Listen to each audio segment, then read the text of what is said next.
Bismillahirrahmanirrahim. Assalamualaikum warahmatullahi wabarakatuh. Kita lanjut lagi kepada video yang kedua.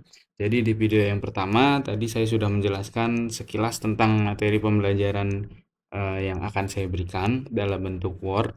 Ya, jadi nanti saya akan menghubungi ketua kelas untuk ya men-share dua bagian ini ya, materi pembelajaran yang tadi lalu kemudian LKPD yang sekarang akan saya jelaskan. Nah, jadi, untuk sekarang saya akan menjelaskan dulu mengenai LKPD. Gimana nih kalian nih? Semoganya masih pada semangat ya dalam belajar ya, dan semoga penjelasan saya nggak terlalu membosankan lah. Ya, semoga saja. Oke, jadi apa sih LKPD? Ya, LKPD itu adalah lembar kerja peserta didik. Jadi nanti kalian akan mengerjakan lembar kerja mengenai cara berpikir sinkronis dan diakronis dalam sejarah. Di sini ada identitas LKPD-nya, lalu kemudian judulnya ada, dan tujuan pembelajaran. Ini yang penting ya. Jadi saya ingin kalian setelah mempelajari materi tentang sinkronis dan diakronis, kalian mampu membedakan apa itu sinkronis dan apa itu diakronis ya. Lalu kalian juga dapat menerapkan cara berpikir tadi dalam sebuah peristiwa sejarah yang terjadi. Nah, kompetensi dasar ini ya ini kita lewatkan saja. Lalu profil pelajar Pancasila yang saya harapkan di sini ada 3: penalaran kritis, kreativitas, serta kolaborasi. Lalu terkait petunjuk pengerjaan, 1. Bacalah materi yang disediakan dengan cara berpikir sinkronis dan diakronis dalam sejarah. Kerjakan tugas secara berkelompok 3-4 orang ya, sesuai dengan instruksi yang ada. Nanti terkait kelompok saya akan bagi di dalam kelas ya. Kemudian gunakan sumber belajar baik itu buku, internet, artikel maupun arsip yang relevan untuk mendukung jawaban. Hasil kerja kemudian disajikan dalam bentuk tabel perbandingan dan dipresentasikan di depan kelas ya. Jadi nanti di sini di bawah akan ada tabelnya. Kalian akan mengisi tabel tersebut ya. Oke, kita lanjutkan. Kemudian materi singkat di sini hanya mengulang ya, berpikir sinkronis itu apa, berpikir diakronis itu apa. Kemudian tugas LKPD, silakan kalian pilih satu peristiwa sejarah Indonesia. Ya, ini di sini mungkin kita ganti saja, bukan sejarah Indonesia, tapi sejarah secara keseluruhan. Ya, baik itu tadi sudah saya sampaikan di materi ya, baik itu adalah sejarah dalam dunia Islam, ya contohnya ya, baik itu kejayaan Eropa maupun Republik Indonesia. Nanti kita akan ganti bagian yang ini. Kemudian analisis peristiwa tersebut menggunakan dua pendekatan, sinkronis dan diakronis ya. Jadi kalau secara sinkronis, silakan kalian uraikan dari peristiwa tersebut aspek-aspek yang terjadi atau yang melingkupinya, baik itu secara politik, sosial, ekonomi, ataupun budaya ya. Jadi 4 saja. Kalau mau ditambahkan gimana Pak? Kalau mau ditambahkan boleh-boleh saja. Asalkan nanti ditaruhnya di bawah. Jadi bukan di kolom ini ya. Kemudian, untuk secara diakronis, uraiannya itu terkait dengan perkembangan peristiwa, baik itu sebelum terjadinya peristiwa tersebut, saat terjadi maupun sesudah kejadian ya. Jadi itu ya. Kemudian di sini ada pertanyaan pemantik, nanti kalian bisa baca dan di sini kalian tuliskan ya. Nanti apa yang akan terjadi jika sejarawan hanya menggunakan salah satu pendekatan saja ya. Oke, ini rubrik penilaiannya dan nanti jangan lupa di bagian bawah kalian bisa isi dengan tanda tangan dan nama. Nah, sekarang saya akan menjelaskan sedikit ya. Jadi pada poinnya atau pada intinya mungkin beberapa masih ada yang bingung apa itu sinkronis dan apa itu diakronis. Nah, jadi dalam hal ini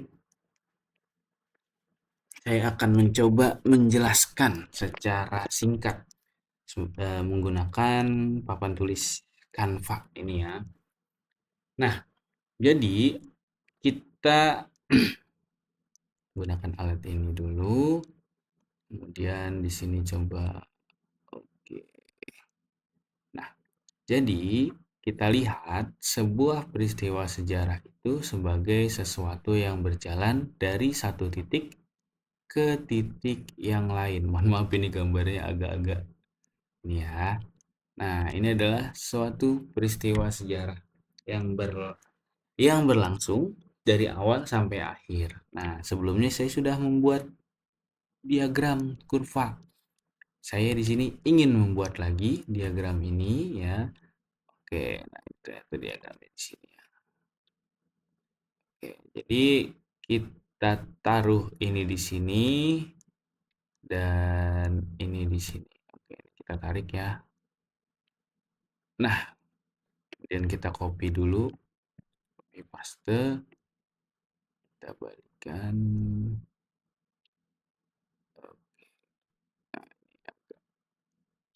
ya semoga saja kita buat seperti ini. Saya kira ada yang lebih praktis, tapi saya belum mengetahui tentang hal itu. Jadi kita coba saja di sini. Saya coba ini dulu ya, bikin garis-garis seperti yang sering saya gambar di papan tulis ya.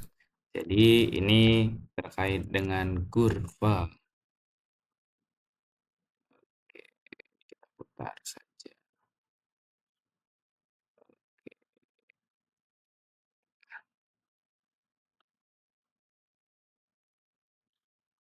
Nah, begini saja dulu ya. Jadi, sebuah peristiwa sejarah, garis yang ini ya, garis yang ini saya gambar itu adalah sebuah peristiwa yang disebut dengan peristiwa diakronik. Diakronik ini huruf D ya. Diakronik. Kenapa diakronik? Karena dia mengikuti garis waktu yang ada di sini. Garis waktu yang ada di sini. Nah, jadi peristiwa yang berlangsung dari satu titik ke titik yang lain itu tidak serta-merta berjalan dalam garis lurus, tapi dalam jalan yang kadang naik, kemudian kadang dia turun, lalu dia naik lagi dan turun lagi sampai pada akhirnya di titik yang ini ujungnya. Nah, jadi dalam konsep diakronik tadi ada yang disebut sebelum, ada yang disebut setelah, dan ada yang disebut saat. Nah, konsep inilah, misal satu peristiwa ada di sini. Satu peristiwa ada di titik ini ya. Nah, jadi sebelumnya itu di sini, lalu kemudian setelahnya di sini, gitu ya. Nah, ini kita unduh dulu. Nah, sedangkan sinkronik adalah sebuah peristiwa yang terjadi ya dalam satu periode tertentu. Jadi dia periodenya unik.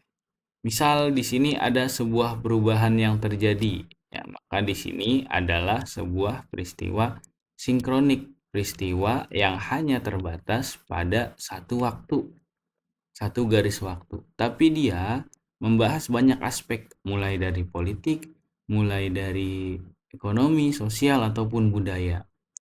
Contoh simpelnya,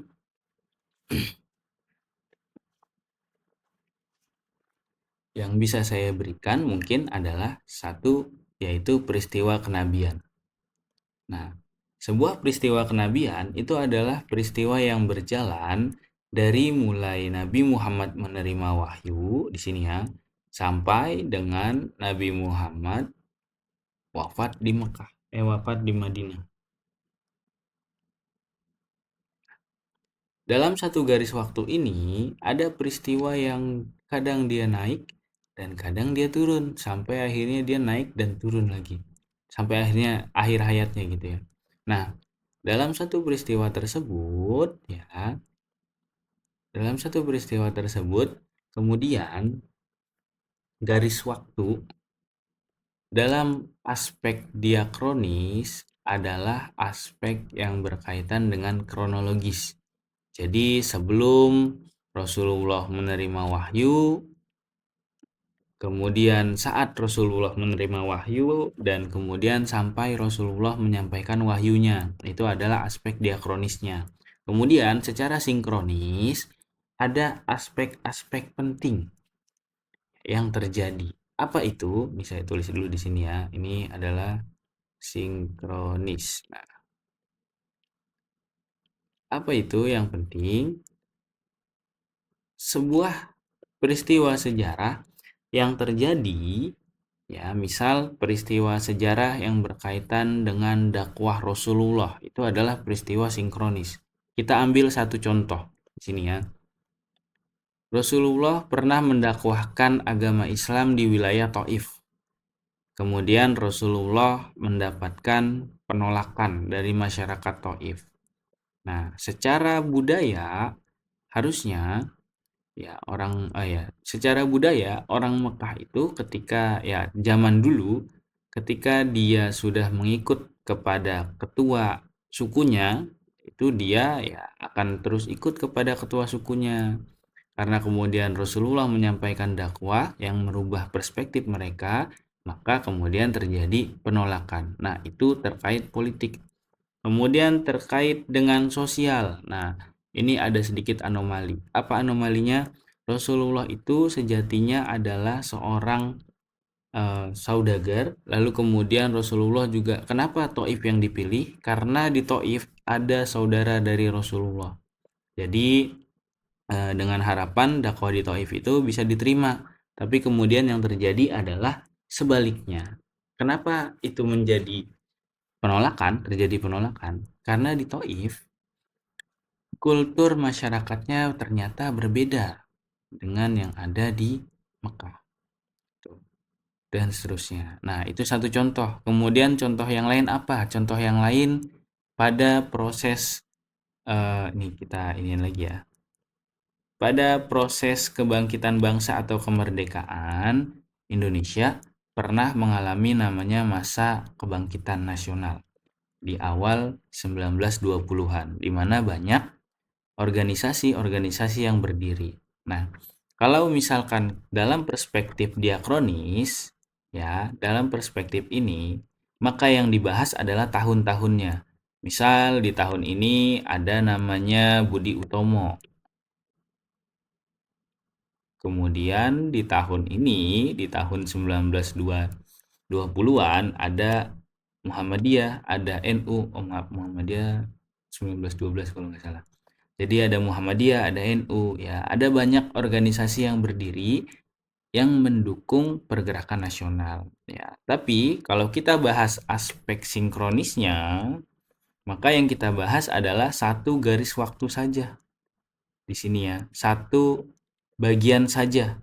Nah, misal kita membahas aspek dari organisasi Budi Utomo. Maka dari organisasi Budi Utomo ini kita bahas dari aspek politiknya seperti apa. Kemudian aspek ekonominya seperti apa. Kemudian aspek sosialnya juga seperti apa. Jadi ketika membahas sinkronis, maka yang dibahas itu adalah pembahasan yang berbagai aspek ini.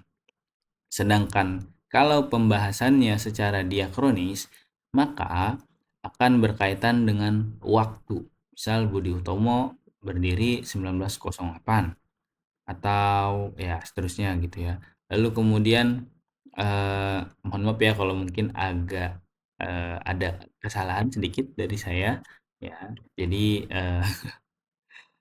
kalian nanti bisa searching lagi dan kalian bisa cari lagi ya terkait informasi yang benar. Lalu kemudian di tahun berikutnya ada apa? Di tahun berikutnya ada apa? Jadi secara garis lurus pergerakan tadi itu terlembaga atau terpotret dari organisasi-organisasi yang berdiri gitu. Nah, sedangkan sinkronis itu membahas secara khusus. Jadi garis hitam ini adalah cara berpikir diakronis yang lurus terus dan kemudian melampaui ruang, sedangkan garis yang ini saya arsir adalah garis-garis yang berkaitan dengan sinkronis ya. Jadi waktunya sempit tapi ruangnya luas. Itu ya. Jadi kalian ingatnya itu aja. Kalau diakronis melewati ruang atau melewati waktu atau meluas dalam waktu, sedangkan sinkronis meluas dalam ruang gitu ya. Nah, jadi diakronis meluas dalam waktu dan menyempit dalam ruang, sedangkan sinkronis menyempit dalam waktu ya, kemudian meluas dalam ruang. Kalau kita buat tabel begini ya, ini misal plus tabel ini ya, ini plus, ini kemudian minus. minusnya di sini. Ya, minus di sini ya. Misal menyempit dalam ruang, ini ruang, ini waktu. Positif dalam ruang dan kemudian juga positif dalam waktu di bagian sini, ini disebut dengan positif dalam ruang. Positif dalam ruang dan menyempit dalam waktu, ini disebut dengan bagian sinkronis.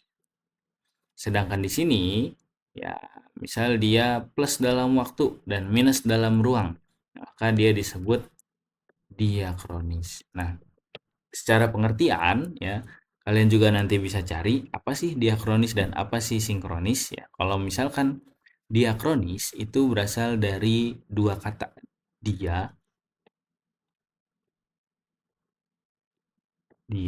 yang artinya melewati atau melewati, melintasi dan seterusnya.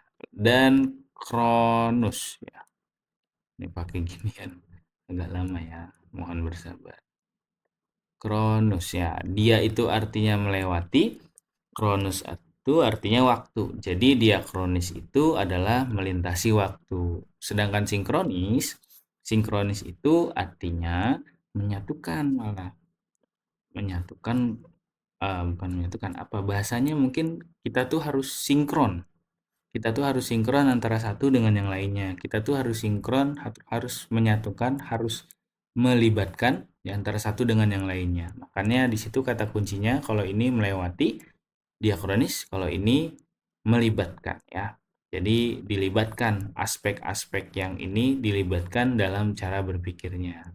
Secara politik, apa sih yang mungkin terjadi ketika Indonesia melakukan proklamasi? Secara ekonomi, apa sih yang mungkin terjadi ketika Indonesia melakukan proklamasi? Itu sinkronis ya.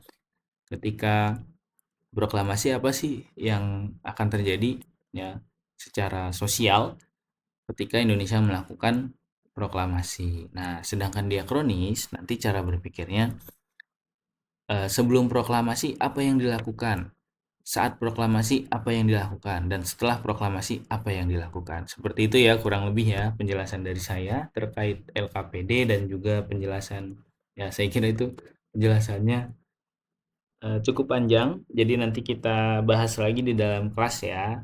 Dan jangan lupa dukung channel saya lagi-lagi dengan klik like dan juga subscribe, jangan lupa. Terima kasih atas perhatiannya.